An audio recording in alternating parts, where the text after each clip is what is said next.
Hi friends, எப்படி இருக்கீங்க? தொடர்ந்து படிச்சுட்டே இருக்கீங்களா? தொடர்ந்து படிச்சுட்டே இருங்க. நம்ம யூனிட் 8ஓட கொஸ்டின் ஆல்ரெடி போட்டிருக்கிறோம். அந்த கொஸ்டின் வந்து அட்டன் பண்ணாதவங்க மறுபடியும் கொஸ்டின் அட்டன் பண்ணிட்டு இந்த வீடியோ பாருங்க. அட்டன் பண்ணவங்க வந்து ஆன்சர் கீ கொஸ்டின் வித் ஆன்சரோட இந்த வீடியோ இருக்கும். நீங்கள் வந்து அட்டன் பண்ணிக்கோங்க. எக்ஸ்பிளைன் வந்து எல்லாமே எக்ஸ்பிளைன் பண்ணியிருப்போம். அதுக்கு ஷார்ட்கட் ஏதாவது கொடுப்பியாப்பா அப்படின்னா ஷார்ட்கட் கண்டிப்பாக கொடுத்துருப்போம். எப்போ அப்படின்னாக்கா ஃப்ளோவில் அப்போதைக்கு ஷார்ட்கட் என்ன கிடைக்குதோ அதுதான் உங்களுக்கு ஷார்ட்கட்டாக வரும். ஷார்ட்கட்டுக்கு அப்படின்றது நம்ம பெருசாக வந்து பண்ணுறதில்ல. ஃப்ளோவில் ஷார்ட்கட் ஏதாவது வரும்போது அந்த ஷார்ட்கட்டு உங்களுக்கு கண்டிப்பாக கொடுத்துருவேன். இதை வந்து நல்லா அட்டன் பண்ணிக்கோங்க ஃப்ரெண்ட்ஸ். நீங்கள் யாராவது மார்க் கம்மியாக இருக்குது அப்படின்ட்டு ஃபீல் பண்ணாதீங்க. ஏன்னு கேட்டீங்க, இன்னைக்கோடு இருந்துட்டு அப்படியே எக்ஸாம் போகிறது அப்படிலாம் கிடையாது. நாளைக்கு படிக்க போகிறீங்க, நாளை கழிச்சு படிக்க போகிறீங்க, டெய்லி படிக்க போகிறீங்க, எக்ஸாம் வரைக்குமே படிக்க போகிறீங்க. ஸோ வந்து உங்களுக்கு மார்க் கம்மியாக இருக்குது அப்படின்ற யோசிக்கிறதுக்குலாம் ஒன்றுமே இல்லை. இன்னும் நிறைய கேதர் பண்ண போகிறீங்க, நிறைய படிக்க போகிறீங்க. எக்ஸாமுக்குள்ளே உங்களுக்கு வந்து நிறைய கேதர் பண்ணுறீங்க. உங்களுக்கு வந்து மார்க்கு அன்னைக்கு இன்னும் நல்ல ஸ்கோரில் தான் உங்களுக்கு கிடைக்கும். அதனால் தொடர்ந்து படிச்சுட்டே இருங்க ஃப்ரெண்ட்ஸ், ஒன்றும் ப்ராப்ளம் இல்லை. நிறையா மார்க் எடுத்தவங்க அப்படின்னா ஆல் த பெஸ்ட் ஃப்ரெண்ட்ஸ். உங்களுக்கு நீங்கள் வந்து அப்படியே விட்டுறாதீங்க. எக்ஸாமில் வந்து இன்னும் டஃப்பான கொஸ்டின் அப்படி கேட்டாங்க அப்படின்னாக்க உங்களுக்கு அதை நீங்கள் ஈஸியாக வந்து நீங்கள் அதை ஹேண்டில் பண்ணிட்டு போகிறதுக்கு இன்னும் நீங்கள் நிறையா படிக்கணும் ஃப்ரெண்ட்ஸ். தொடர்ந்து படிச்சுட்டே இருங்க. All the best friends. நம்ம சேனலை சப்ஸ்கிரைப் பண்ணாதவங்க சப்ஸ்கிரைப் பண்ணி வச்சுக்கோங்க ஃப்ரெண்ட்ஸ். நம்ம போடுற வீடியோ உங்களுக்கு யூஸ்ஃபுல்லாக இருக்கும். பெல் பட்டன் அமைத்தி ஆல் கொடுத்துருங்க. நம்ம வீடியோ எல்லாமே உங்களுக்கு நோட்டிஃபிகேஷனாக கிடச்சிரும் ஃப்ரெண்ட்ஸ். தொடர்ந்து படிங்க. All the best friends. வாங்க இப்போ நாம வீடியோக்குள்ள போலாம். கடுங்கோன் என்னும் பாண்டிய அரசன் 6ஆம் நூற்றாண்டின் இறுதியில் யாரிடமிருந்து பாண்டிய பகுதிகளை மீட்டெடுத்தார்? கடுங்கோன் என்னும் பாண்டிய அரசன் 6ஆம் நூற்றாண்டின் இறுதியில் இருந்து யாரிடமிருந்து பாண்டிய பகுதிகளை மீட்டெடுத்தார் அப்படின்னா களப்பிரர்களிடமிருந்து பாண்டிய பகுதியை மீட்டெடுத்திருக்காங்க. எந்த நூற்றாண்டுல அப்படின்னா 6ஆம் நூற்றாண்டுல. யாரிடமிருந்து அப்படின்னாக்க களப்பிரர்களிடமிருந்து யார் மீட்டெடுத்தாங்க அப்படின்னா கடுங்கோன் என்னும் பாண்டிய அரசன். கடுங்கோன் என்னும் பாண்டிய அரசன் தான் அதை மீட்டெடுத்திருக்கிறாங்க. நெக்ஸ்ட், விக்ரமபாண்டியன் மற்றும் வீரபாண்டியன் யாருக்கு கூட்டு அரசர்களாக இருந்தனர்? விக்ரமபாண்டியனும் வீரபாண்டியனும் யாருக்கு கூட்டு அரசர்களா இருந்தாங்க அப்படின்னா சடையவர்ம சுந்தரபாண்டியன் அவங்களுக்கு தான் கூட்டு அரசர்களா அவங்க இருந்திருக்காங்க. யார் யார் அப்படின்னா விக்ரமபாண்டியனும் வீரபாண்டியனும் இருந்திருக்கிறாங்க. சடையவர்ம சுந்தரபாண்டியனின் ஆட்சியின் போது அவர்களோட 2 பேர் கூட்டு அரசர்களா இருந்தாங்க அப்படின்ற சொல்றாங்க. விக்ரமபாண்டியனும் வீரபாண்டியனும் கூட்டு அரசர்களா இருந்தாங்கன்னு சொல்றாங்க. யாருக்கு அப்படின்னா சடையவர்ம சுந்தரபாண்டியனுக்கு. அவருக்கு பின்னாடி யார் வந்தாங்க அப்படின்னா சடையவர்ம சுந்தரபாண்டியனுக்கு பின்னாடி யார் வந்தவனா மாரவர்மன் குலசேகரன் வெற்றிகரமா 40 ஆண்டுகள் ஆட்சி புரிந்தாங்க. யாரு? மாரவர்மன் குலசேகரன். யாருக்கு பின்னாடி அப்படின்னா சடையவர்ம சுந்தரபாண்டியனுக்கு பின்னாடி ஆட்சிக்கு வராங்க. நெக்ஸ்ட், பாண்டிய நாட்டின் காயலுக்கு வருகை புரிந்த மார்க்கப்போலோ எந்த நாட்டை சேர்ந்தவர்? பாண்டிய நாட்டோட காயலுக்கு வருகை புரிந்த, அதாவது காயல் துறைமுகம், அது காயலுக்கு வருகை புரிந்த மார்க்கப்போலோ எந்த நாட்டை சேர்ந்தவர் அப்படின்னா வெனிஸ் நாட்டை சேர்ந்தவர். இவர் எந்த நாட்டை சேர்ந்தவர் அப்படின்னா வெனிஸ் நாட்டை சேர்ந்தவர். இது எப்படி சொல்றாங்க அப்படின்னா வெனிஸ் நாட்டை சேர்ந்த புகழ்பெற்ற பயணி யார் அப்படின்னு கேட்டீங்கன்னா மார்க்கப்போலோ, புகழ்பெற்ற பயணி. இவர் வந்து காயலுக்கு வர்றாரு. எத்தனை முறை வர்றாரு அப்படின்னா 2 முறை வர்றாரு. இதில் பின்னாடி அந்த கொஸ்டினே நம்மளுக்கு வரும். எத்தனை முறை வர்றாரு அப்படின்னா 2 முறை வர்றாரு காயலுக்கு. எப்போ வர்றாரு அப்படின்னு பார்த்தீங்கன்னா 1288, அப்புறமேல 1293. 1288லையும் 1293லையும் 2 டைம் வந்து காயலுக்கு வருகை விடுறாரு இவர். இவர் என்ன சொல்றாரு அப்படின்னா இந்த துறைமுகத்துல வந்து அரேபிய சீன கப்பல்கள் வந்து நிரம்பி இருந்துச்சு. இந்த துறைமுகத்துல என்ன பண்ணுது, அரேபிய சீன கப்பல்கள் அங்க நிறைஞ்சிருக்குது. விறுவிறுப்பான வணிகம் நடைபெற்று கொண்டு இருந்தது. எங்க அப்படின்னா காயல்ல விறுவிறுப்பா வணிகம் நடைபெற்று இருந்துச்சு. அரேபிய சீன கப்பல் வந்து இங்க நிறைஞ்சு வழிஞ்சது அப்படின்ற மாதிரி அவ்வளவு வந்து வணிகம் நடந்துகிட்டு இருக்கு அப்படின்ற விஷயத்தை தான் அந்த காயலுக்கு வந்திருக்கும் போது அவர் சொல்றாரு. எத்தனை முறை வந்தார் அப்படின்னா 2 முறை. ஏற்கனவே பின்னாடி கொஸ்டின் வரும், அதுல வந்து இது ஆன்சரு. 2 முறை வருவாரு. பாண்டிய நாட்டின் காயலுக்கு வருகை வந்த மார்க்கப்போலோ எந்த நாட்டை சேர்ந்தவர் அப்படின்னா வெனிஸ் நாட்டை சேர்ந்தவர். நெக்ஸ்ட், 10,000க்கும் மேற்பட்ட குதிரைகள் காயலிலும் ஏனைய இந்திய துறைமுகங்களிலும் இறக்குமதியாயிருந்தன. அதாவது 10,000க்கும் மேற்பட்ட குதிரைகள் வந்து காயல் துறைமுகத்திலையும் ஏனைய இந்திய துறைமுகத்திலையும் இறக்குமதியாயிருந்தன. அவற்றில் வந்து 1400 குதிரைகள் ஜமாலுதீன் பொறுப்பில் இனப்பெருக்கம் செய்து வளர்ந்து வந்த குதிரைகளாகும். அவர் அதுல வந்து 1400 குதிரைகள் வந்து ஜமாலுதீன் பொறுப்புல இனப்பெருக்கம் செய்யறதுக்காக அங்க வளர்த்து வந்திருக்கிறாங்க. ஒவ்வொரு குதிரையின் சராசரி விலை சொக்க தங்கத்திலான 200 தினார்களாகும் என குதிரைகள் வணிகம் குறித்து எழுதியவர் யார் அப்படின்னா அப்துல் வாசப் எழுதுறாங்க. அப்துல் வாசப் என்ன சொல்றாங்கன்னா 10,000க்கு மேற்பட்ட குதிரைகள் வந்து காயல்லையும் ஏனைய இந்திய திருமங்களையும் இருந்துச்சு. அதுல 1,004 குதிரைகள் வந்து ஜமாலுதீன் பர்குல வந்து இனப்பெருக்கம் செய்து வளர்ந்து வந்தது. இந்த குதிரை ஒவ்வொரு குதிரையோட சராசரி மதிப்பு விலை என்ன அப்படின்னு கேட்டீங்கன்னா சொக்கத்தங்கத்திலான 200 தினார்களாகும் என குதிரைகள் வணிகம் குறித்து கூறுறார். யார் கூறுறார் அப்படின்னா அப்துல் வசாப். அப்துல் வாசப் தான் அப்படி கூறுறாங்க. நெக்ஸ்ட், அலாவுதீன் கில்ஜியின் அரசவை கவிஞர் யார்? அலாவுதீன் கில்ஜியோட அரசவை கவிஞர் யார் அப்படின்னு கேட்டீங்கன்னா அமீர் குஸ்ரு. இவங்க தான் வந்துட்டு அலாவுதீன் கில்ஜியோட அரசவை கவிஞர் அமீர் குஸ்ரு. 1311 வந்து மாலிக் கபூர் வந்து மதுரை மீது படையெடுத்து வராங்க.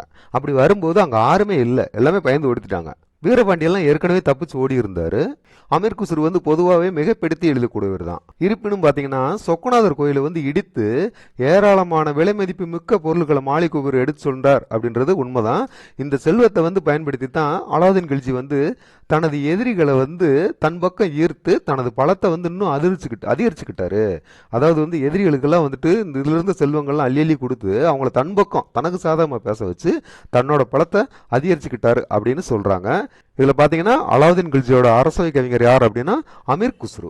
நெக்ஸ்ட், சடையவர்ம சுந்தரபாண்டியன் எங்கு முடிசூட்டி கொண்டார் அப்படின்னா திருவரங்கம் கோயில்ல, ஸ்ரீரங்கம் கோயில்ல தான் வந்துட்டு சடையவர்ம சுந்தரபாண்டியன் வந்து முடிசூட்டுக்கிட்டாரு. இது நம்ம எப்படி சாட்டா வச்சுக்கலாம் அப்படின்னாக்கா அவருக்கு சடை வந்து நிறைய இருக்குது. அந்த முடி சூட்டும் போது பாத்தீங்கன்னா அவ்வளவு கஷ்டமா இருந்திருக்கும். அந்த முடி அந்த கிரீடத்தை வந்து அந்த மேல வைக்கும் போது, தலையில வைக்கும் போது அவ்வளவு கஷ்டமா இருந்திருக்கும். அப்ப என்ன சொல்லியிருப்பாரு? ரங்கா ரங்கா ஏயா முடியுமாயா, மாட்டிடலாமா, முடி சூட்டிடலாமா அப்படின்ற மாதிரி அவரு ரங்கா ரங்கான்னு கூட்டிருப்பாரு. ஸ்ரீரங்கம் வந்து சடையவர்ம சுந்தரபாண்டியன் முடிசீட்டு கொண்ட இடம். உள்நாட்டு போரில் வீரபாண்டியனிடம் தோல்வியுற்ற சுந்தரபாண்டியன் யாரிடம் அடைக்கலமானார் அப்படின்னா அலாவுதீன் கில்ஜி கிட்ட தான் நம்ம சுந்தரபாண்டியன் அவங்க அடைக்கலமாயிருக்காங்க. இது நம்ம சாட்டா பார்த்துடலாமா அப்படின்னா வீரபாண்டியன் அவர்கிட்ட வந்து வீரம் இருக்கு.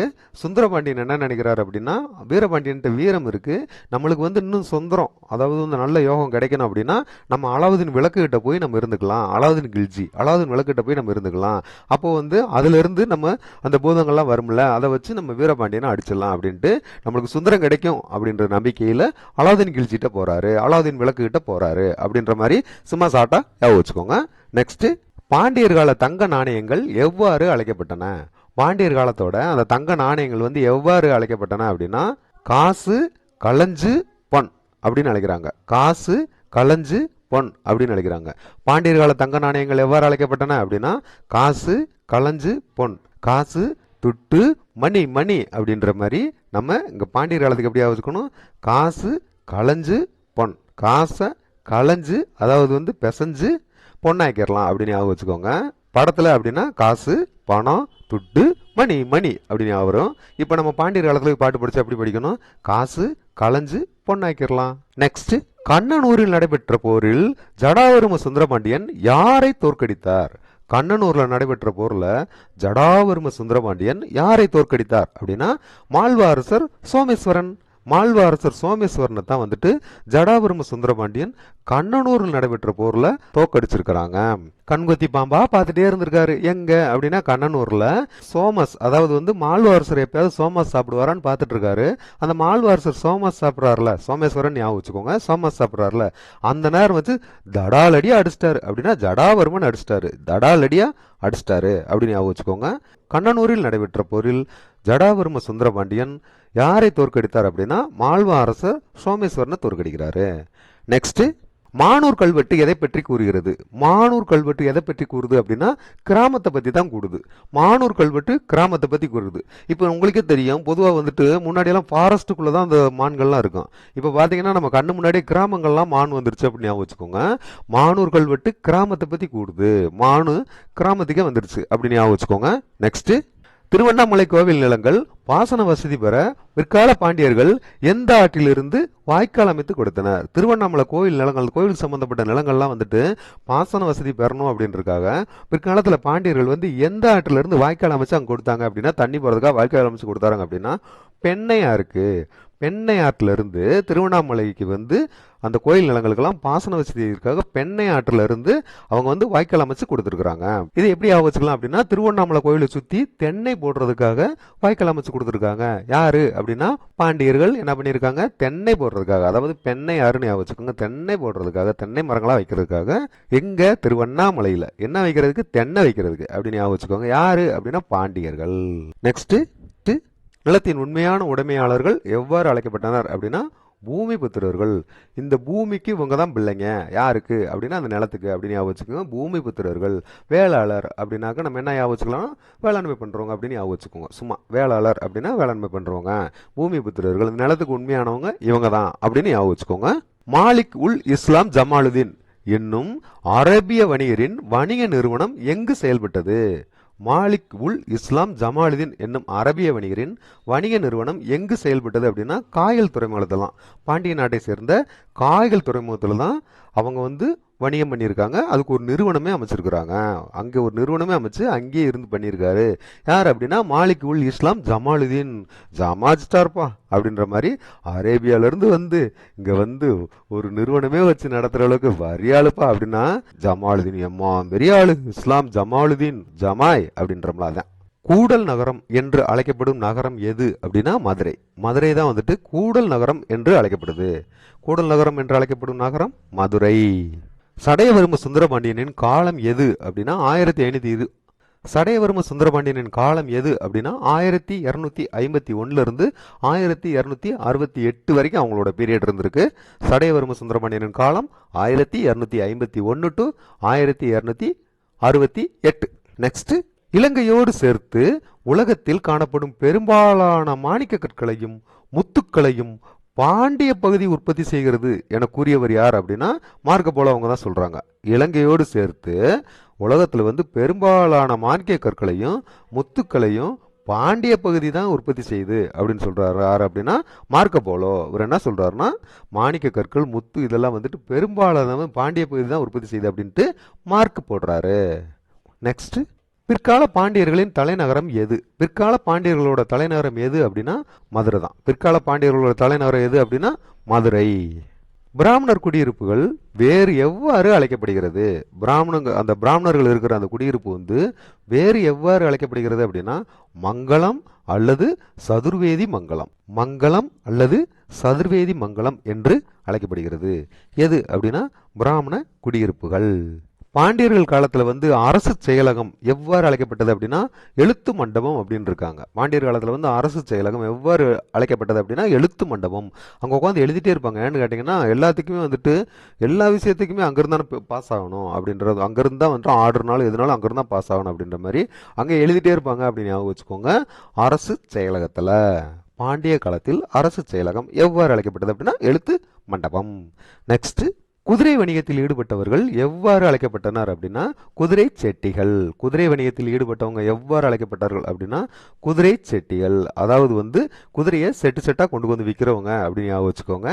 குதிரை வணிகத்தில் ஈடுபட்டவர்கள் எவ்வாறு அழைக்கப்பட்டார்கள் குதிரை செட்டிகள். செட்டு செட்டா குதிரையை கொண்டு வந்து வித்துட்டு போவாங்க வணிகர்கள்.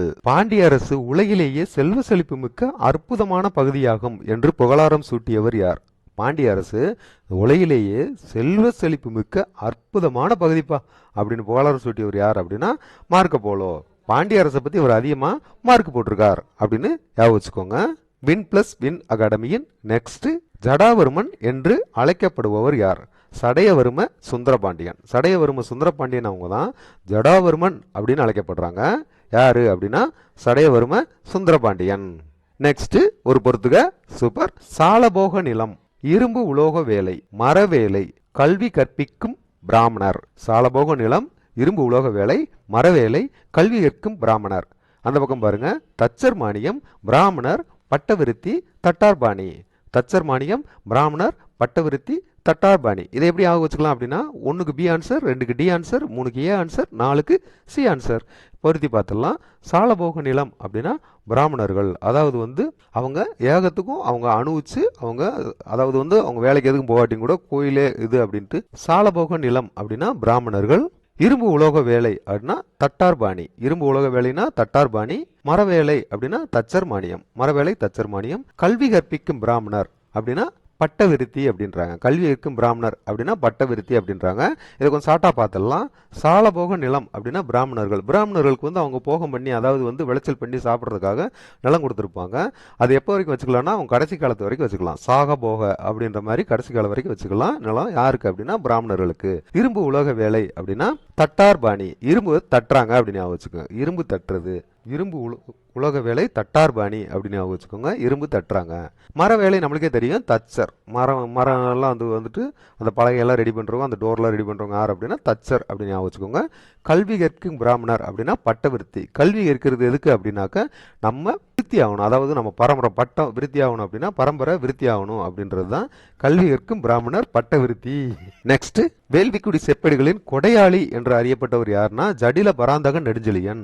வேள்விக்குடி செப்பேடுகளின் கொடையாளி, அவர் தான் வேள்விக்குடி செப்பேடு கொடுத்தவர் அப்படின்ற மாதிரி யாரை சொல்றாங்க அப்படின்னா ஜடில பராந்தக நெடுஞ்செழியன். அவர் ஒரு ஐடியா வச்சிருந்திருக்காரு, வேள்விக்குடிக்கு செப்பேடு கொடுக்கலாம் அப்படின்ற மாதிரி. வேள்விக்குடி செப்பேடு கொடுத்துருக்காரு யாரு அப்படின்னா ஜடில அப்படின்னா ஐடியா வச்சிருக்காரு அப்படியா வச்சுங்க. ஜடில பராந்தக நெடுஞ்செழியன். ஹரிகேசரிக்கு பின்னாடி பாண்டியர் அரசவமத்தில் வந்து மகத்தான மன்னனாக இருந்தவர் யார் அப்படின்னா ஜடில பராந்தக நெடுஞ்செழியன். இவங்க தான் வந்துட்டு ஹரிகேசரிக்கு பின்னாடி பாண்டிய அரசர்களே வந்துட்டு ஒரு மகத்தான மன்னன் அப்படின்னு சொல்றாங்க. அதாவது வந்து ஜடில பராந்தக நெடுஞ்செழியன் அப்படின்னா பேர் நிறைய இருக்கப்பா, ஒரு குட்டி ஏதாவது சொல்றியா அப்படின்னா முதலாம் வரகுணன் அப்படின்னு சொல்லுவாங்க. இவர் எவ்வாறு அழைப்பாங்க அப்படின்னா முதலாம் வரகுணன் அப்படின்னு வச்சுக்கோங்க. இவரோட பீரியட் என்ன அப்படின்னா 756 815 வரைக்கும். இவரோட பீரியட் வந்து 756 815 வரைக்கும் பொறுப்பேற்கிறார், ஆட்சியில் இருக்காரு. இவர் தான் வந்துட்டு வேள்விக்குடி செப்பேடுகளின் கொடையாளி அப்படின்னு சொல்றாங்க. வேள்விக்குடி செப்பேடுகளின் கொடையாளி யார் அப்படின்னா ஜடில பராந்தக நெடுஞ்செழியன். பேரு லென்த்தா இருக்கு அப்படின்னா முதலாம் வரகுணன். நெக்ஸ்ட், வஉசி ஒரு அரசியலமைப்பை தொடங்குவதற்கான பணிகளை எந்த மாநாட்டில் பங்கேற்றப்பின்னு திட்டமிட்டார் அப்படின்னா சூரத் மாநாட்டில் தான். சூரத் மாநாட்டில் பங்கேற்று வந்த பிறகுதான் அவர் என்ன பிளான் பண்றாரு அப்படின்னா நம்ம ஒரு அரசியலமைப்பை தொடங்கலாம், தொடர்ந்து நம்ம பிரச்சாரம் பண்ணலாம், பிரச்சாரம் பண்ணி மக்களை வந்து ஒரு அவேர்னஸ், ஒரு விழிப்புணர்வு கொண்டு வந்து நாம இந்தியாவுக்கு சுதந்திரம் வாங்குறதுக்கு பாடுபடலாம் அப்படின்ற முடிவெடுத்து வஉசி அவங்க என்ன பண்றாங்க அப்படின்னா சூரத் மாநாட்டுக்கு போயிட்டு வந்துட்டு ஒரு முடிவெடுக்கிறாங்க. முத்துவடுகநாதர் போரில் கொல்லப்பட்ட பிறகு வேலு நாச்சியார் யாருடைய பாதுகாப்பில் வாழ்ந்தார்? முத்துவடுகநாதர் கொல்லப்பட்ட பிறகு வேலு நாச்சியார் யாருடைய பாதுகாப்புல வாழ்ந்தாங்க அப்படின்னா கோபால் நாயக்கர். கோபால நாயக்கர் அவங்களோட பாதுகாப்புல தான் வாழ்ந்திருக்காங்க. அவங்க திண்டுக்கல் பகுதியை ஆள்றாங்க. கோபால் நாயக்கர் அவங்களோட பாதுகாப்புல தான் வேலு நாச்சியார் அவங்க இருக்காங்க. வேலு நாச்சியாரோட அவங்களோட 16 வயதுல தான் வந்துட்டு சிவகங்கை மன்னரான முத்துவடுகநாதரை மணந்து வெள்ளச்சி நாச்சியார் என்ற பெண் மகவையும் பெற்றெடுத்தார். அதாவது வந்து வெள்ளச்சி நாச்சியார் அப்படின்ற ஒரு பெண் குழந்தையும் அவங்களுக்கு இருக்கு. யாருக்கு அப்படின்னா வேலு நாச்சியார் முத்துவடுகநாதர் உங்களுக்கு வந்து ஒரு பெண் குழந்தை இருக்கு. அந்த பெண் குழந்தையோட பேர் என்ன அப்படின்னா வெள்ளச்சி நாச்சியார். 1772 பாத்தீங்கன்னா லெப்டினன்ட் கர்னல் பான்ஜோரும் ஆட்கார் நவாப் என்ன பண்றாங்கன்னா அவங்க தலைமையிலான கம்பெனி படைகள் வந்து காளையார் கோயில் அரண்மனை வந்து தாக்குறாங்க. காளையார் கோயில் அரண்மனை வந்து தாக்குறாங்க. இதனால அந்த போர்ல வந்து முத்துவடுகனார் கொல்லப்படுறாங்க. முத்துவடுகனார் அந்த போர்ல வந்து என்ன பண்றாங்க, கொல்லப்படுறாங்க. தனது மகளோடு தப்பி சென்ற வேலுநாச்சி என்ன பண்றாங்க, தன் குழந்தையும் கூப்பிட்டுட்டு கோபால் நாயக்கர் பாதுகாப்புல வந்து திண்டுக்கல் அருகே உள்ள வந்து விருப்பாச்சியில வந்து 8 ஆண்டுகள் வாழ்ந்திருக்காங்க. திண்டுக்கல் அருகே விருப்பாச்சியில வந்து 8 வருஷம் அவங்க வாழ்ந்துருக்கிறாங்க. ஆரோட பாதுகாப்புல அப்படின்னா கோபால நாயக்கர் பாதுகாப்புல திண்டுக்கல் பகுதியில் இருக்க விருத்தாச்சி. கோபால் நாயக்கரோட பாதுகாப்புல திண்டுக்கல் பகுதியில் இருக்க விருப்பாச்சியில 8 ஆண்டுகள் வாழ்ந்திருக்காங்க. வின் பிளஸ் வின் அகாடமியின் நெக்ஸ்ட், சித்தனவாசல் குகை யாரால் உருவாக்கப்பட்டது? சித்தனவாசல் குகை யாரால் உருவாக்கப்பட்டது அப்படின்னா இளம் கௌதமர். இளம் கௌதமர் இவங்களால தான் வந்துட்டு சித்தனவாசல் குகை வந்து உருவாக்கப்பட்டிருக்கு. யாரால உருவாக்கப்பட்டது அப்படின்னா இளம் கௌதமர். சித்தனவாசல் குகையில வந்து காணப்படுற 9ஆம் நூற்றாண்டு கல்வெட்டு என்ன சொல்லுது அப்படின்னா இந்த குகையை வந்து இளங்கௌதமர் என்பவரால் தான் உருவாக்கப்பட்டது அப்படின்னு சொல்லுது. அதாவது வந்து 9ஆம் நூற்றாண்டு கல்வெட்டு என்ன சொல்லுதுன்னா இளங்கௌதமர் அப்படின்றதுனால அவங்களால தான் வந்துட்டு உருவாக்கப்பட்டது அப்படின்ற விஷயத்தை தான் அது சொல்லுது. அதே காலகட்டத்தை சேர்ந்த இன்னொரு கல்வெட்டு என்ன சொல்லுது அப்படின்னா ஸ்ரீ மாறன் ஸ்ரீ வல்லபன் இக்கோயிலை புதுப்பித்தார் என்று கூறுகிறது. ஸ்ரீ மாறனும் ஸ்ரீ வல்லபனும் இந்த கோயிலை புதுப்பிச்சாங்க அப்படின்னு சொல்லுது. எந்த கோயில அப்படின்னா சித்தனவாசல் கோயிலை புதுப்பிச்சாங்க அப்படின்னு சொல்லுது. அந்த கல்வெட்டு அதே 9ஆம் நூற்றாண்டு கல்வெட்டு என்ன சொல்லுது, என்ன சொல்லுது அப்படின்னா இந்த குகை கோயில வந்து இளம் கௌதமர் என்பவரால் உருவாக்கப்பட்டது அப்படின்ற விஷயத்தை சொல்லுது. அதே காலகட்டத்தை சேர்ந்த இன்னொரு கல்வெட்டு என்ன சொல்லுது, ஸ்ரீ மாறன் ஸ்ரீ வல்லபன் இக்கோயிலை புதுப்பித்தார் அப்படின்ற விஷயத்தை கூறுது. எக்ஸாம்ல வந்து யாரால் உருவாக்கப்பட்டது அப்படின்னா இளங்கௌதமர் தான் உருவாக்குனாங்க. யாரால் புதுப்பிக்கப்பட்டது அப்படின்னாக்க ஸ்ரீ மாறன் ஸ்ரீ வல்லபன். நெக்ஸ்ட், தமிழில் வெளியிடப்பட்ட முதல் தினசரி எது? சுதேசி மித்திரன். தமிழ்ல வெளியிடப்பட்ட முதல் தினசரி எது அப்படின்னா சுதேசி மித்திரன். நெக்ஸ்ட், சென்னை உயர்நீதிமன்றத்தின் முதல் நீதிபதி யார் அப்படின்னா டி முத்துசாமி. சென்னை உயர்நீதிமன்றத்தோட முதல் நீதிபதி யார் அப்படின்னா டி முத்துசாமி அவங்க தான் பதவி ஏற்கிறாங்க. டி முத்துசாமி அவங்க பாத்தீங்கன்னா சென்னை உயர்நீதிமன்றத்தில் வந்து 1877 நியமிக்கப்படுறாங்க. ஏன் டி முத்துசாமி அவங்கள சென்னை உயர்நீதிமன்றத்தில் முதல் இந்திய தலைமை நீதிபதியா போட்டதுக்கு ஏன் இப்படி பரபரப்பாகுது அப்படின்னு பாத்தீங்கன்னா, ஒரு இந்திய நீதிபதியை பணியமர்த்தப்பட்டது, ஒரு இந்தியரை வந்து நீதிபதியாக பணியமர்த்தப்பட்டதை வந்து சென்னையை சேர்ந்த அனைத்து பத்திரிகைகளும் விமர்சனம் செய்தன. ஏன் இப்போ விமர்சனம் செஞ்சு அப்படின்னா, அந்த பத்திரிகை எல்லாமே வந்து ஐரோப்பியர்களால் நடத்தப்படுவது, அதனால தான் வந்துட்டு அதில் விமர்சனம் பண்ணியிருக்காங்க. இதை வந்து நல்லா படித்தவங்க வந்து புரிஞ்சுட்டாங்க. ஓஹோ, இதுக்கு தான் நீ விமர்சனம் பண்ணுறியா, ஒரு இந்திய நீதிபதியை ஃபஸ்ட்டு நியமிக்கிறது வந்து உங்களுக்கு அவ்வளோ விமர்சனம் ஆயிடுச்சா அப்படின்ற விஷயம்தான் அங்கே பரபரப்பாக பேசப்படுது. அப்போ என்ன பண்ணணும் அப்படின்னா, இந்தியர்கள்லாம் நம்மளோட எண்ணங்களை வெளிப்படுத்துறதுக்கு பத்திரிகை தேவை அப்படின்றத உணர்றாங்க. அப்படி உணரும்போது தான் வந்து ஜி சுப்பிரமணியம், எம் வீரராகவச்சாரி மற்றும் இவர்களின் நண்பர்கள் எல்லாம் சேர்ந்துட்டு வந்து 1878 தி இந்து அப்படின்ற செய்தி பத்திரிகையை தொடங்கினாங்க. இந்த விஷயத்துக்காக தான், அது நம்மளோட உணர்வுகளை வெளிப்படுத்துறதுக்கு நம்மளுக்கும் பத்திரிகை வேணும் அப்படின்ற விஷயத்துக்காக தான் வந்துட்டு 1878 அதாவது வந்து 1878 தி இந்து அப்படின்ற செய்தி பத்திரிகை வந்து தொடங்குறாங்க. வின் பிளஸ் வின் அகாடமியின் நெக்ஸ்ட், ஜடில பராந்தக நெடுஞ்செழியன் காலம் எது அப்படின்னா, ஜடில பராந்தக நெடுஞ்செழியன் காலம் எது அப்படின்னா 11th புக்ல என்ன போடுறாங்க அப்படின்னா கிபி 765 டு 815 அப்படின்னு போடுறாங்க. அதே இது 7th புக்ல என்ன போட்டிருக்காங்க அப்படின்னா கிபி 756 இருந்து 815 அப்படின்னு போடுறாங்க. இது ஒண்ணுமே இல்லை, அந்த டிஜிட் மிஸ்டேக் தான் நினைக்கிறேன். 765 அப்படின்றது அந்த 65 6 தூக்கி அங்க 7th புக்ல 5 6ன்னு போட்டிருக்காங்க. அது மாதிரி ஏதோ டிஜிட்டல் மிஸ்டேக் தான், டிஜிட் தான் அங்கிட்டு மாறி இருக்கு அப்படின்னு நினைக்கிறேன். அது ஒன்றும் பிரச்சனை இல்லை. எக்ஸாம்பிள் இந்த கொஸ்டின் கேட்டாங்கன்னா ஜடில பராந்தக நெடுஞ்செழியன் காலம் எது அப்படின்னு கேட்டாங்கன்னா நம்ம 11th புக்கை தான் எடுத்துக்கிற மாதிரி இருக்கும். 7th புக்கு அடுத்து 11th புக் இருக்கிறதுனால அதே ஹையஸ்ட் அப்படின்றதுனால அந்த ஹையர்ல இருந்து நம்ம எடுத்து தான் நம்ம ஆன்சர் போடுற மாதிரி இருக்கும். 765 815. அதே 7th புக்ல என்ன போட்டிருக்காங்க 756 815 வரைக்கும் அப்படின்னு போட்டிருக்காங்க. நெக்ஸ்ட், தமிழகத்தில் பாளையக்காரர் முறையை அறிமுகப்படுத்தியவர் யார் அப்படின்னா விஸ்வநாத நாயக்கர். தமிழகத்தில் வந்து பாளையக்காரர் முறையை அறிமுகப்படுத்தினவங்க யார் அப்படின்னா விஸ்வநாத நாயக்கர். இந்த பாளையம் அப்படின்ற சொல்லு வந்து ஒரு பகுதியையோ அல்லது ஒரு இராணுவத்தோட முகாம், அந்த இராணுவம் இருக்கிற அந்த முகாமையோ அல்லது வந்து என்ன பண்ணுது அப்படின்னா ஒரு சிற்றரசியோ தான் குறிக்குது. இந்த பாளையம்ன்ற வார்த்தை பாளையக்காரர்கள் அப்படின்றது ஆங்கிலேயர் என்ன சொல்லுவாங்கன்னா போலிக்கார் அப்படின்னு சொல்லுவாங்க. இந்த பாளையக்காரன்ற சொல்லுக்கு தமிழ் என்ன அப்படின்னு கேட்டிங்கன்னா இறையாண்மை கொண்ட ஒரு பேரரசுக்கு கப்பம் கட்டும் குறுநில அரசை குறிக்குது. இறையாண்மை கொண்ட ஒரு பேரரசுக்கு கப்பம் கட்டக்கூடிய குறுநில அரசை தான் வந்துட்டு பாளையக்காரர் அப்படின்னு குறிக்குது அப்படின்னு சொல்லிட்டு தமிழில் கூடுறாங்க. அதாவது பிரிட்டிஷ் அவங்க என்ன பண்ணுவாங்க அப்படின்னா போலிக்கார் அப்படின்ற வார்த்தையை யூஸ் பண்ணுவாங்க பாளையக்காரர் அப்படின்றதுக்கு. வாராங்கலை சார்ந்த பிரதாபருத்தினின் ஆட்சி காலத்தில் வந்து காகதிய அரசில் இப்பாளையக்காரர் முறை வந்து நடைமுறைப்படுத்தப்பட்டது. எங்க அப்படின்னா வாராங்கலை சார்ந்த பிரதாபருத்தினின் ஆட்சி காலத்தில் காகதிய அரசுல வந்து இப்பாளையக்காரர் முறை நடைமுறைப்படுத்தப்படுது. மதுரை நாயக்கராக 1529 பதவியேற்ற விஸ்வநாத நாயக்கர் அவர் தான் வந்துட்டு தன்னோட அமைச்சர் அரியநாதரின் உதவியோட வந்து தமிழகத்தில் இம்முறை அறிமுகப்படுத்துறாரு. யார் அப்படின்னா விஸ்வநாத நாயக்கர்.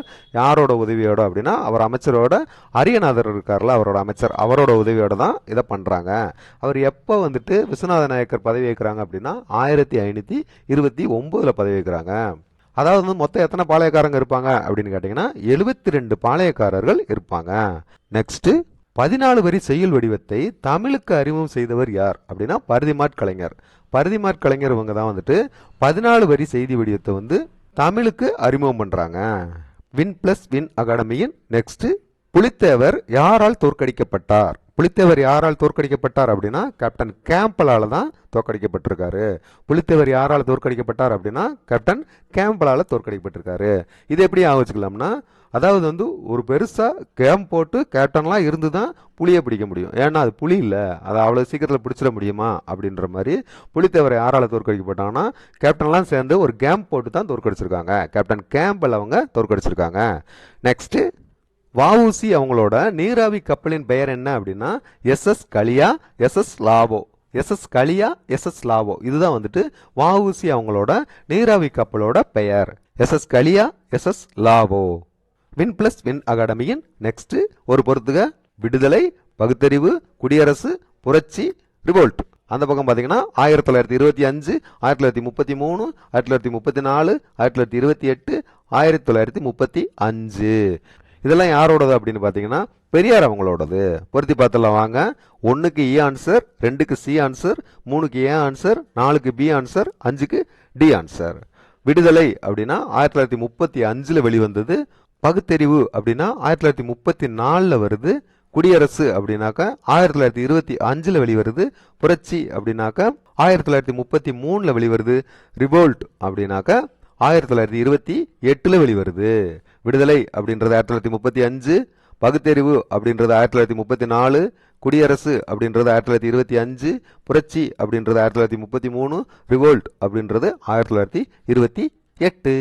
நெக்ஸ்ட், வீரபாண்டிய கட்டபொம்மன் தனது எத்தனையாவது வயதில் பாளையக்காரராக பொறுப்பேற்றார்? வீரபாண்டிய கட்டபொம்மன் அவங்க தன்னோட எத்தனாவது வயதுல பாளையக்காரராக பொறுப்பேற்றார் அப்படின்னா தன்னோட 14 வயதுல அவங்க பாளையக்காரராக பொறுப்பேற்றிருக்காங்க. நெக்ஸ்ட், இந்தியாவின் கடல் சார்ந்த வரலாறு எந்த அரசின் வரலாறு இன்றி முழுமை பெறாது? நம்ம இந்தியாவோட கடல் சார்ந்த வரலாறு, அந்த கடல்ல இருக்க அந்த சைட்லாம் பார்த்து அதோட ஹிஸ்டரியை நம்ம எழுதணும் அப்படின்னு பார்த்தோம்னா எந்த அரசோட வரலாறு இல்லாம அதை நம்ம முழுமைப்படுத்த முடியாது அப்படின்னா பாண்டிய அரசோட வரலாறு இல்லாம அதை நம்ம முழுமைப்படுத்த முடியாது. நெக்ஸ்ட், ஆர்யா என்று அழைக்கப்பட்ட பாஷ்யம் புனித சார்ஜ் கோட்டையில எப்பொழுது கொடியேற்றினாங்க?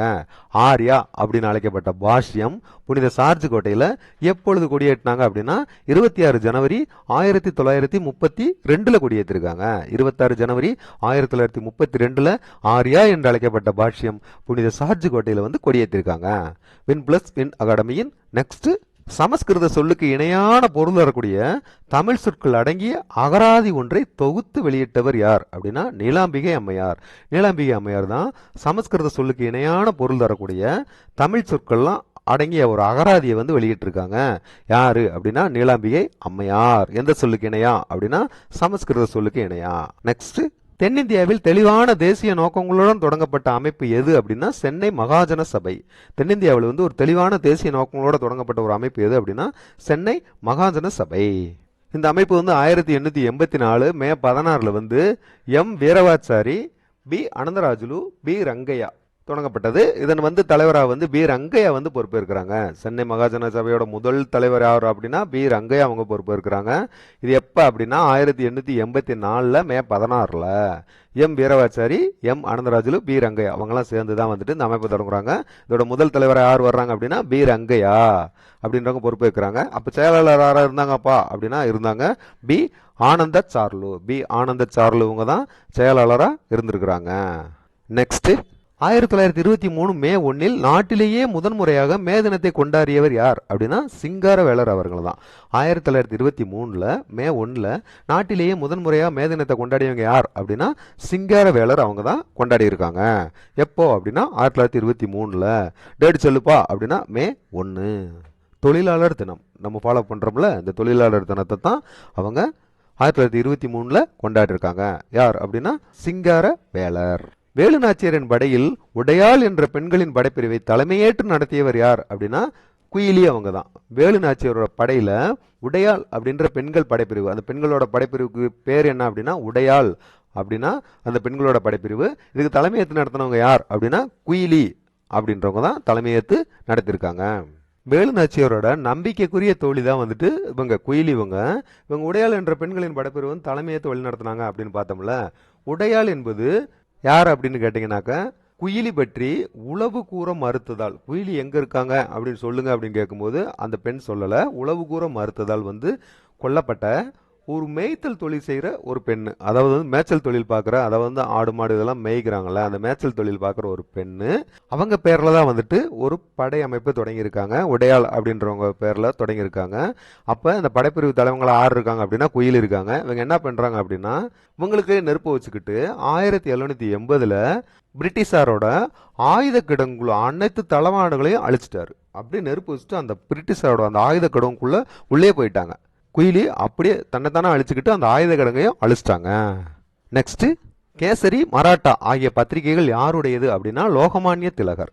கேசரி, மராட்டா ஆகிய பத்திரிகைகள் யாருடையது அப்படின்னா லோகமானிய திலகர். லோகமானிய திலகர் இவங்களோடது தான் கேசரி, மராட்டா.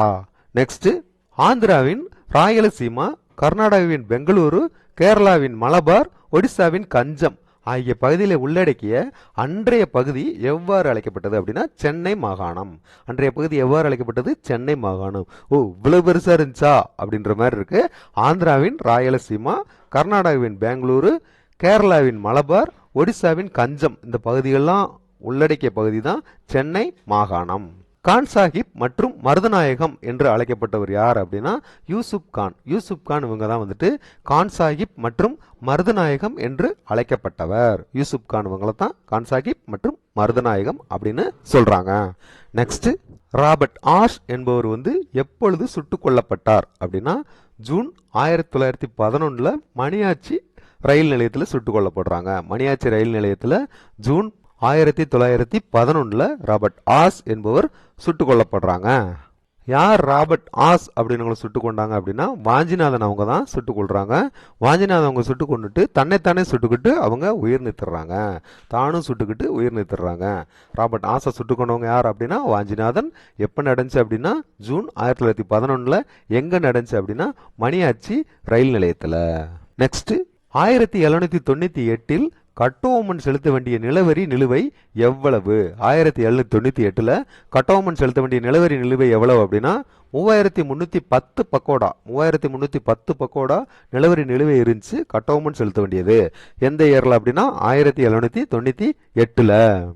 நெக்ஸ்ட், ஆதி திராவிட மகாஜன சபையை உருவாக்கியவரும் டாக்டர் அம்பேத்கருக்கு நெருக்கமானவரும் முதல் மற்றும் இரண்டாம் வட்டமேஜை மாநாடுகளில் கலந்து கொண்டவருமான இவர் யார் அப்படின்னா இரட்டைமலை சீனிவாசன். இரட்டைமலை சீனிவாசன் இவங்க தான் ஆதி திராவிட மகாஜன சபையோட உருவாக்கியவர். இவங்க தான் டாக்டர் அம்பேத்கருக்கு மிகவும் நெருக்கமானவங்களும் இவங்க தான். முதல் மற்றும் இரண்டாம் வட்டமேஜை மாநாடுல கலந்துகிட்டவங்களும் இவங்க தான். யார் இவங்க அப்படின்னா இரட்டைமலை சீனிவாசன். 1801 பாளையங்கோட்டை சிறையில் இருந்து தப்பிய ஊமைத்துறையும் செவத்தையாவையும் தன் தலைமையிடத்திற்கு அழைத்து சென்றவர் யார் அப்படின்னா சின்னமருது அவங்க தான். 1801 பாளையங்கோட்டை சிறையிலிருந்து தப்பிய ஊமைத்துறையையும் செவத்தையாவையும் தன் தலைமையிடத்திற்கு அழைத்து சென்றவர் யார் அப்படின்னா சின்னமருது அவங்க தான்.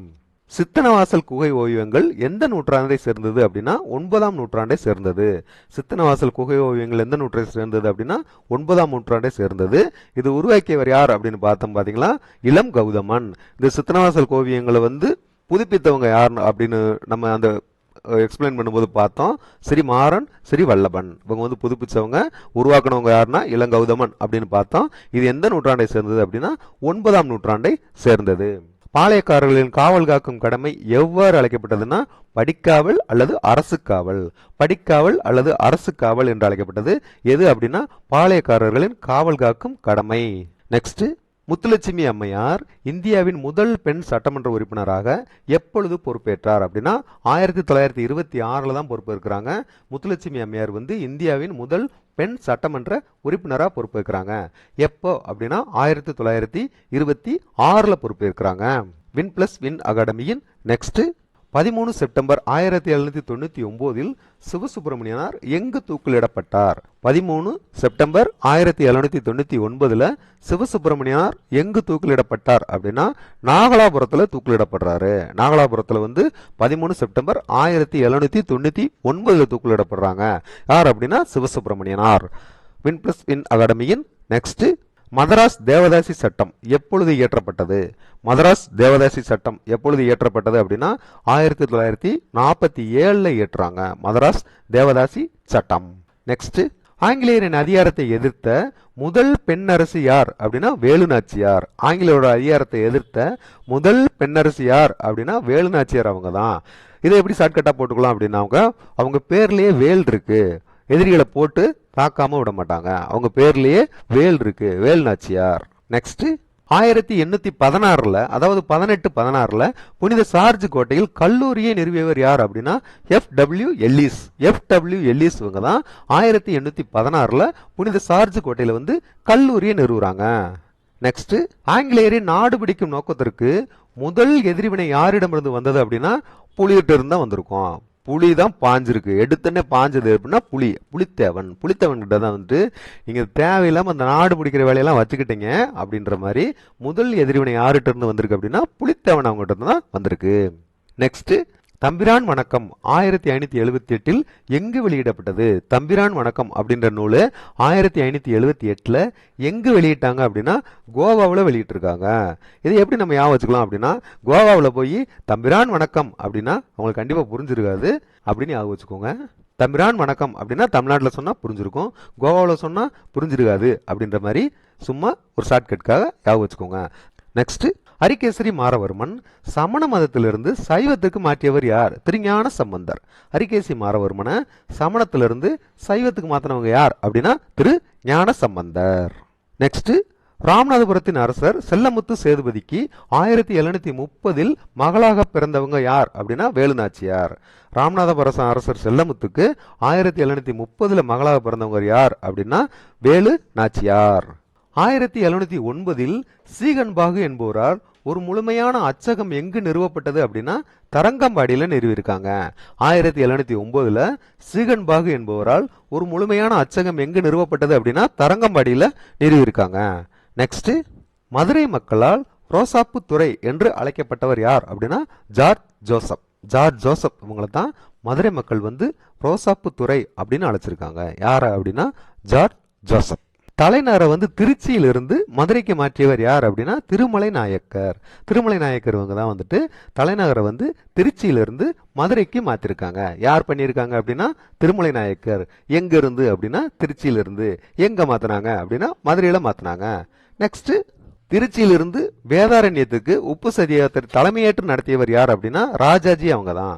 திருச்சியிலிருந்து வேதாரண்யத்துக்கு உப்பு சத்தியாகிரகத்தை தலைமையேற்று நடத்தினவங்க யார் அப்படின்னா ராஜாஜி அவங்க தான். தமிழ்நாட்டில் உப்பு சத்தியாகிரகத்தை தலைமையேற்று நடத்தினவங்க ராஜாஜி அவங்க. தண்டியில உப்பு சத்தியாகிரகத்தை தலைமையேற்று நடத்தினவங்க யார் அப்படின்னா காந்திஜி அவங்க. ராஜாஜி காந்திஜி அப்படின்னு கூட ஷார்ட்டா வச்சுக்கோங்க, ராஜாஜி காந்திஜி. சென்னை ஐக்கிய கழகம் எந்த கட்சிக்கு முன்னோடியாக திகழ்ந்தது? சென்னை ஐக்கிய கழகம் எந்த கட்சிக்கு முன்னோடியாக திகழ்ந்துச்சு அப்படின்னா நீதி கட்சிக்கு தான் முன்னோடியாக திகழ்ந்திருக்கு. எது அப்படின்னா சென்னை ஐக்கிய கழகம். கட்டபொம்மன் எப்பொழுது தூக்கிலிடப்பட்டார்? கட்டபொம்மன் எப்பொழுது தூக்கிலிடப்பட்டார் அப்படின்னா 1799 அக்டோபர் 17 அக்டோபர் 1799 கட்டபொம்மன் தூக்கிலிடப்பட்ட நாள். நெக்ஸ்ட், தஞ்சை சரஸ்வதி மகால் நூலகத்தை கட்டியவர் யார் அப்படின்னா இரண்டாம் சரபோசி. நம்ம தஞ்சை சரஸ்வதி மகால் நூலகத்தை கட்டினவங்க யார் அப்படின்னா இரண்டாம் சரபோஜி அவங்க தான் கட்டியிருக்காங்க. சரசரசரன்னு கட்டி சரஸ்வதிக்கு ஒரு நூலகம் அமைச்சிட்டாங்க. ஏன் அவங்க சரஸ்வதிக்கு நூலகம் அமைச்சாங்க, லட்சுமிக்கு ஏன் அமைக்கல அப்படின்னா அப்படி கிடையாது. ஒரு பேர்ல சரபோஜி சரஸ்வதி அப்படின்னு பேர் மேட்ச் ஆகிறதுனால தான் நம்ம பேருக்காரங்க அப்படின்னு சொல்லி ஒரு நூலகம் கட்டி கொடுத்துட்டாங்க அப்படின்னு யோசிச்சுக்கோங்க. இரண்டாம் சரபோஜி, தஞ்சை சரஸ்வதி. தமிழ்நாட்டின் மீது இஸ்லாமியர்கள் படையெடுக்க காரணமானவர் யார் அப்படின்னா திருமல் நாயக்கர் அவங்க தான். தமிழ்நாட்டின் மீது இஸ்லாமியர்கள் படையெடுக்க காரணமா அவங்க யார் அப்படின்னா திருமல் நாயக்கர் அவங்க தான் காரணமா இருந்திருக்கிறாங்க. நெக்ஸ்ட், 1801 தென்னிந்திய புரட்சி, 1806 வேலூர் புரட்சி, 1857 பெருங்கழகம் அதாவது சிப்பாய் கழகம். நெக்ஸ்ட், உய்யக்கொண்டான் கால்வாயை உருவாக்கியவர் யார் அப்படின்னா மதுரை ராணிமங்கம்மாள் அவங்க தான். மதுரை ராணிமங்கம்மாள் அவங்க தான் உய்யக்கொண்டான் கால்வாயை உருவாக்கி இருக்காங்க. மதுரை ராணிமங்கம்மாள் அவங்க. நெக்ஸ்ட், நாயக்கர் ஆட்சியில் ஆற்காடு நவாப் சந்தா சாஹிப்பால் சிறைபிடிக்கப்பட்ட அரசி யார்? நாயக்கர் ஆட்சியில ஆற்காடு நவாப் சந்தா சாஹிப்பால சிறைபிடிக்கப்பட்ட அரசி யார் அப்படின்னா மீனாட்சி அவங்க தான். மீனாட்சி அவங்கள தான் சந்தா சாஹிப் சிறைபிடிச்சிருக்காங்க. நெக்ஸ்ட், சிவங்கா ஏரி அல்லது செவப்பன் ஏரி இதை சீரமைச்சவங்க யார் அப்படின்னா செவப்ப நாயக்கர். செவப்பன் ஏரியை சீரமைச்சவங்க யார் அப்படின்னா செவப்ப நாயக்கர். கருப்பன் ஏரியை சீரமைச்சவங்க யாருன்னா கருப்ப நாயக்கர் அப்படின்ற மாதிரி பேர் மேட்ச் ஆகுங்களா, அந்த மேட்சுக்காக தான் வச்சிருப்பாங்கன்னு நினைக்கிறேன். செவப்பன் ஏரியை சீரமைச்சவங்க யார் அப்படின்னா செவப்ப நாயக்கர். நெக்ஸ்ட், திருவண்ணாமலை கோயிலை கட்டியவர் யார்? அச்சுதப்ப நாயக்கர். திருவண்ணாமலை கோயிலை கட்டியவங்க யார் அப்படின்னா அச்சுதப்ப நாயக்கர். இவ்வளவு பெரிய கோயிலை எப்படிப்பா கட்ட முடிஞ்சு அப்படின்ட்டு நம்மளுக்கு ஒரு அச்சமா இருக்க அளவுக்கு அவ்வளவு பெரிய கோயிலை கட்டியிருக்காங்க. யார் அப்படின்னா அச்சமா இருந்த அளவுக்கு அப்படின்னா அச்சுதப்ப நாயக்கர். திருவண்ணாமலை கோயிலை கட்டியவர் யார்? அச்சுதப்ப நாயக்கர். நாணயத்தின் ஒரு பக்கத்துல வந்து யானையோட உருவமும் மறுபக்கத்துல மீனோட வடிவமா அப்படின்னா ஆன்சரே உங்களுக்கு வந்திருக்கும். மீன் அப்படின்னாக்க உங்களுக்கு ஆன்சரே தெரிஞ்சிருக்கும். மீனோட வடிவமும் பொறிக்கப்பட்டது யார் காலத்தை சேர்ந்தது அப்படின்னா பாண்டியர்களோட காலத்தை தான் சேர்ந்தது. நாணயத்துல ஒரு பக்கம் யானையின் உருவமும் மறுபக்கம் மீனின் வடிவமும் பொறிக்கப்பட்டது யார் காலத்தை சேர்ந்தது அப்படின்னா பாண்டியர்களோட காலத்தை சேர்ந்தது. தஞ்சை நாயக்கர் ஆட்சியில கடைசி நாயக்கர் யாருன்னா விஜயராகவ நாயக்கர். தஞ்சை நாயக்கர் ஆட்சியில கடைசி நாயக்கர் யார் அப்படின்னா விஜயராகவ நாயக்கர். தஞ்சாவூர்னால நெல்லுக்கு ஃபேமஸ். கடைசியில நல்ல விஜயமா இருக்கும் அப்படின்னு நினைச்சிருக்கோம். கடைசிக்கு விஜயமே இல்லாம போகுது. நெக்ஸ்ட், அலாவுதீன் கில்ஜியின் படைத்தளபதியான யார் வந்து பாண்டியர் தலைநகர் மதுரையை சூறையாடியது? அலாவுதீன் கில்ஜியோட படைத்தளபதி யார் அப்படின்ற கொஸ்டினுக்கே ஒரு ஆன்சர் வந்துடும், மாலிக் காபூர். அலாவுதீன் கில்ஜியோட படைத்தளபதி யார்? மாலிக் காபூர் அப்படின்னு ஒரு ஆன்சர் எடுத்துக்கலாம். ரெண்டாவது வந்து இவங்க வந்து மதுரை நகரை சூறையாடினது யார் அப்படின்னா மாலிக் காபூர் சொல்லியிருக்காங்க. அலாவுதீன் கில்ஜியின் படைத்தளபதி மாலிக் காபூர் வந்து பாண்டியர்களின் தலைநகர் மதுரையை வந்து சூறையாடி இருக்காங்க. யாரு அப்படின்னா மாலிக் காபூர். இவர் யார் அப்படின்னா அலாவுதீன் கில்ஜியோட படை தளபதி. நெக்ஸ்ட், மூக்கறுப்பு போர் யார் யாருக்கும் இடையே நடைபெற்றது? மூக்கறுப்பு போர் வந்து யார் யாருக்கும் இடையே நடைபெற்றது அப்படின்னா மைசூர் படைக்கும் திருமலை நாயக்கருக்கும் இடையே வந்து மூக்கறுப்பு போர் நடைபெற்றிருக்கு.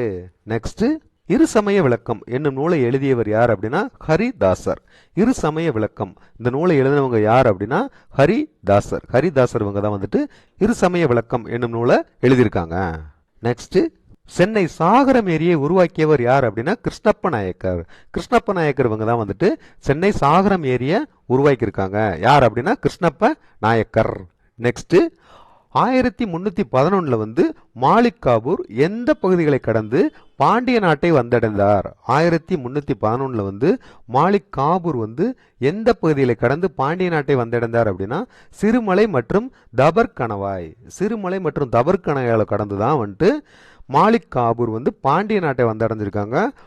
பாண்டிய நாட்டோட தலைநகர் மதுரையை வந்து சூறையாடினார் அப்படின்னு பார்த்தோம். இவர் யார் அப்படின்னு கேட்டீங்கன்னா அலாவுதீன் கில்ஜியோட படைத்தளபதி அப்படின்ற விஷயத்தையும் பார்த்தோம். எந்த இயர்ல அவர் வந்து பாண்டிய நாட்டை வந்து அடைஞ்சாங்க அப்படின்னா 1311 வந்து அடைஞ்சிருக்காங்க. அங்கிருந்து கிளம்பும்போது 13 இருந்திருப்பாரு. இப்படி கடந்து இந்த சிறுமலை அந்த தபர் கணவாய் இதெல்லாம் கடந்து வந்து 11 கிலோ ஆயிட்டாரு. வெயிட் குறைஞ்சிட்டாருன்னு ஞாபகம் வச்சுக்கோங்க. 13-11. நெக்ஸ்ட், வேலூர் கழகம் நடைபெற்ற ஆண்டு எது அப்படின்னா 1806 ஜூலை 9 நடக்குது. வேலூர் கழகம் நடைபெற்ற ஆண்டு 1806 ஜூலை 9. நெக்ஸ்ட், சுப்தசி இயக்கத்தை தொடங்கியவர் யார் அப்படின்னா வ.உ. சிதம்பரனார். 1930ஆம் ஆண்டு இந்திய தேசிய காங்கிரசின் தமிழ்நாட்டின் தலைவர் யார் அப்படின்னா சத்தியமூர்த்தி அவங்க தான். வாஞ்சிநாதன் எந்த சமஸ்தானத்தில் பணியாற்றினார்? வாஞ்சிநாதன் அவங்க எந்த சமஸ்தானத்தில் பணியாற்றினாங்க அப்படின்னா திருவிதாங்கூர் சமஸ்தானத்தில் தான் பணியாற்றுறாங்க. வாஞ்சிநாதன் அவங்க எந்த சமஸ்தானத்தில் பணியாற்றினாங்க அப்படின்னா திருவிதாங்கூர் சமஸ்தானத்தில் பணியாற்றுறாங்க. 1947 இந்திய சுதந்திரம் அடைந்த போது தமிழ்நாட்டில் தனது வீட்டில் தேசிய கொடி ஏற்றியவர் யார் அப்படின்னா சத்தியமூர்த்தி அவங்க தான். 1947 இந்திய சுதந்திரம் அடைந்த போது தமிழ்நாட்டில் தனது வீட்டில் தேசிய கொடி ஏற்றிருக்காங்க. யார் அப்படின்னா சத்தியமூர்த்தி அவங்க தான். நெக்ஸ்ட், தூத்துக்குடியில் பவள ஆலை தொழிலாளர்கள் வேலை நிறுத்தத்தை தலைமையேற்று நடத்தியவர் யார் அப்படின்னா வ.உ. சிதம்பரனார் அவர்கள். வ.உ.சி அவங்க தான் தூத்துக்குடியில பவள ஆலை தொழிலாளர்கள் வேலை நிறுத்தத்தை தன் தலைமையேற்று நடத்திருக்காரு. தன் தலைமையிலேயே நடத்திருக்காங்க. யார் அப்படின்னா வ.உ. சிதம்பரனார் அவர்கள். வின் பிளஸ் வின் அகாடமியின் நெக்ஸ்ட், முகமது பின் துக்ளக் தனது படைத்தளபதி உலுக் கானை தமிழ்நாட்டின் மீது படையெடுக்க எப்பொழுது அனுப்பினார் அப்படின்னா 1327 அனுப்பியிருக்காங்க. யார் அப்படின்னாக்க முகமது பின் துக்ளக். யார அப்படின்னா தனது படைத்தளபதி உலுக் கான் அவங்கள தமிழ்நாட்டின் மீது படையெடுத்து போங்க அப்படின்னு சொல்லிட்டு அனுப்பியிருக்காங்க. எப்ப அனுப்பியிருக்காங்க அப்படின்னா 1327 அனுப்பியிருக்காங்க. துக்ளக் பத்திரிக்கை வாரத்துல 7 நாள் வருதுன்னு ஞாபகம் வச்சுக்கோங்க. உழுக்குன்னு உழுகிறோம் அப்படின்ற மாதிரி அரசியல் செய்தி அதிகமா இருக்கும்ல. துக்ளக் வந்து வாரத்துல 7 நாள் வருது அப்படின்னு சும்மா சாட்டா ஞாபகம் வச்சுக்கோங்க. உலுக் அப்படின்னா உலுக்கான், உழுக்குன்னு உழுகிறோம் அப்படின்னா உலுக்கான் அப்படின்னு ஞாபகம் வச்சுக்கோங்க. 7 நாள் அப்படின்றது 27க்காக, அந்த 7க்காக தான் சொல்றேன். 7 நாள் அப்படின்னு ஞாபகம் வச்சுக்கோங்க. நெக்ஸ்ட், ஹரிகேசரி மாரவர்மன் எந்த ஆண்டு அரியணை ஏறினார்? ஹரிகேசி மாரவர்மன் எந்த ஆண்டு அரியணை ஏறினாங்க அப்படின்னா கிபி 642 அரியணை ஏறிக்கிறாங்க. ஹரிகேசரி மாரவர்மன் எந்த ஆண்டு அரியணை ஏறினார் அப்படின்னா கிபி 642 அரியணை ஏறி இருக்கிறாங்க. 6 உடைச்சோம்னா 4 2 அப்படின்னு உடையும் அப்படின்னு வச்சுக்கோங்க. எது அப்படின்னா அரிக்கன் விளக்கு. அரிக்கன் விளக்கு 6 ரூபான்னு சொன்னாங்கன்னா நீங்க 4 ரூபா 2 ரூபா அப்படின்னு குறைச்சிக்கிட்டே போகலாம். 6 4 2 642. ஒரு வழியா அரிக்கன் விளக்க ஏத்திடலாம் அப்படின்னு வச்சுக்கோங்க. நெக்ஸ்ட், முதலாம் பராந்தகனிடம் தோல்வி அடைந்த அரசர் யார்? முதலாம் பராந்தகனிடம் தோல்வி அடைந்த அரசர் யார் அப்படின்னா இரண்டாம் ராஜசிம்மன். இரண்டாம் ராஜசிம்மன் இவங்க தான் முதலாம் பராந்தகனிடம் தோல்வி அடைந்த அரசர். இது எப்படி வச்சுக்கலாம் அப்படின்னாக்க, 2 ராஜா இருந்தா கூட முதல்ல பறந்து அடிக்கிறவங்ககிட்ட சமாளிக்கவே முடியாது, தோத்து தான் ஆகணும். 2 ராஜா இருந்தா கூட இரண்டாம் ராஜசிம்மன் அப்படின்னு வச்சுக்கோங்க. அதாவது வந்து முதலாம் பராந்தகனிடம் முதல்ல பறந்து அடிக்கிறவங்ககிட்ட தோத்து தான் ஆகணும் அப்படின்னு வச்சுக்கோங்க. வின் பிளஸ் வின் அகாடமியின் நெக்ஸ்ட், மார்க்கோ போலோ காயலுக்கு எத்தனை முறை வருகை புரிந்தார்? மார்க்கோ போலோ காயலுக்கு எத்தனை முறை வருகை புரிந்தார் அப்படின்னா, ஏற்கனவே மார்க்கோ போலோ எந்த நாட்டை சேர்ந்தவர் அப்படின்ற ஒரு கொஸ்டினுக்கு வெனிஸ் அப்படின்னு படிச்சோம். அதுல விளக்கம் நம்ம எக்ஸ்பிளைன் பண்ணும்போது சொல்லியிருக்கிறோம். மார்க்கோ போலோ காயலுக்கு 2 முறை வருகை புரிந்தார். மார்க்கோ போலோ காயலுக்கு எத்தனை முறை வருகை புரிந்தார்? 2 முறை வருகை புரிந்தார். நெக்ஸ்ட், 1327 படையெடுத்து வந்த உலுக்கான் யாரை வென்று மதுரையில் முஸ்லீம் ஆட்சியை துவக்கினார் அப்படின்னா, விக்ரம பாண்டியனை வென்றுதான் மதுரையில முஸ்லீம் ஆட்சியை தொடங்கியிருக்காங்க. 1327 உலுக்கான் வந்திருக்காங்க. உலுக்கான் யார் அனுப்புனாங்க அப்படின்னு பார்த்தோம். முகமது பின் துக்ளக் அவங்க அனுப்பியிருக்காங்க. எப்போ வந்தாங்கன்றது பார்த்தோம். 1327 வந்திருக்காங்க. யாரை வென்று இவங்க முஸ்லீம் ஆட்சியை ஏற்படுத்தினாங்க அப்படின்னா, விக்ரம பாண்டியன் அவங்களை வென்றுதான் இவங்க முஸ்லீம் ஆட்சியை ஏற்படுத்தி இருக்கிறாங்க. வின் பிளஸ் வின் அகாடமியின் நெக்ஸ்ட், மக்களின் நாட்டுப்பற்று உணர்வை தட்டி எழுப்பதில் யாருடைய தேசபக்தி பாடல் முக்கியமானவை அப்படின்னா, பாரதியார் அவங்களோட தேசபக்தி பாடல் தான் முக்கியமானவை. மக்களின் நாட்டுப்பற்று உணர்வை தட்டி எழுப்பியதில் யாருடைய தேசபக்தி பாடல்கள் முக்கியமானவை அப்படின்னா, பாரதியார் அவங்களோட தேசபக்தி பாடல்கள் தான் முக்கியமானவை. நெக்ஸ்ட், 1919 மார்ச் 18 ரவுலட் சட்டத்தை எதிர்த்து சென்னை மெரினா கடற்கரையில் உரையாற்றியவர் யார் அப்படின்னா, காந்திஜி அவங்க தான் உரையாற்றிருக்காங்க. 1919 மார்ச் 18 ரவுலட் சட்டத்தை எதிர்த்து சென்னை மெரினா கடற்கரையில உரையாற்றினவங்க யார் அப்படின்னா, காந்திஜி அவங்க தான் உரையாற்றிருக்காங்க. நெக்ஸ்ட், தமிழ்நாட்டில் மௌலானா சௌகத் அலி தலைமையில கிலாபத் நாள் என்று கடைபிடிக்கப்பட்டது அப்படின்னா, 1920 ஏப்ரல் 17. ஏப்ரல் 17 1920 தமிழ்நாட்டில் வந்து மௌலானா சௌகத் அலி தலைமையில கிலாபத் நாள் கடைபிடிச்சிருக்காங்க. 1920 ஏப்ரல் 17. நெக்ஸ்ட், 1926 சென்னை மாகாண தேர்தலில் வெற்றி பெற்று யாருடைய தலைமையில் ஆட்சி அமைந்தது? 1926 சென்னை மாகாண தேர்தலில் வெற்றி பெற்று நீதி கட்சி வந்து யாருடைய தலைமையில ஆட்சி அமைச்சது அப்படின்னா, பி சுப்ராயன் அவங்க தலைமையில தான் ஆட்சி அமைந்தது. 1926 சென்னை மாகாண தேர்தல் எப்ப 1926 நடக்குது? யார் தலைமை அப்படின்னா, பி சுப்ராமணியன் தலைமையில தான் ஆட்சி அமையுது. வின் பிளஸ் வின் அகாடமியின் இந்த வீடியோவோட லாஸ்ட் கொஸ்டின், 1929 பிப்ரவரி 18 வந்து சைமன் குழு சென்னை வந்தபோது யார் தலைமையில கருப்பு கொடி காட்டப்பட்டது? 1929 பிப்ரவரி 18 சைமன் குழு சென்னை வந்தபோது யார் தலைமையில கருப்பு கொடி காட்டப்பட்டது அப்படின்னா, சத்தியமூர்த்தி அவங்க தலைமையில தான் கருப்பு கொடி காட்டப்பட்டது. 1929 பிப்ரவரி 18 சைமன் குழு சென்னை வர்றாங்க. இப்போ வந்து யார் தலைமையில வந்து கருப்பு கொடி காட்டினாங்க அப்படின்னா, சத்தியமூர்த்தி அவங்க தலைமையில தான் கருப்பு கொடி காட்டுறாங்க. ஓகே ஃப்ரெண்ட்ஸ், தொடர்ந்து படிங்க. நல்லதே நினைப்போம், நல்லதே நடக்கும் அப்படின்னு சொல்லிட்டு இந்த வீடியோ முடிச்சுட்டு போயிட முடியாது. ஏன்னு கேட்டீங்கன்னா, கீழே இருக்கிறதையும் நானே சொல்லிடுறேன். கனவுகள் உங்களுக்கு நிஜமாகட்டும், வெற்றிகள் உங்களுக்கு வசமாகட்டும். நம்பிக்கையோடும் வாழ்த்துக்களோடும் win plus win academy. All the best friends. நல்லதே நினைப்போம், நல்லதே நடக்கும். Thank you so much. லைக் பண்ணுங்க, ஷேர் பண்ணுங்க, கமெண்ட் பண்ணுங்க, சப்ஸ்கிரைப் பண்ணுங்க. தேங்க்யூ ஃபார் வாட்சிங் திஸ் வீடியோ.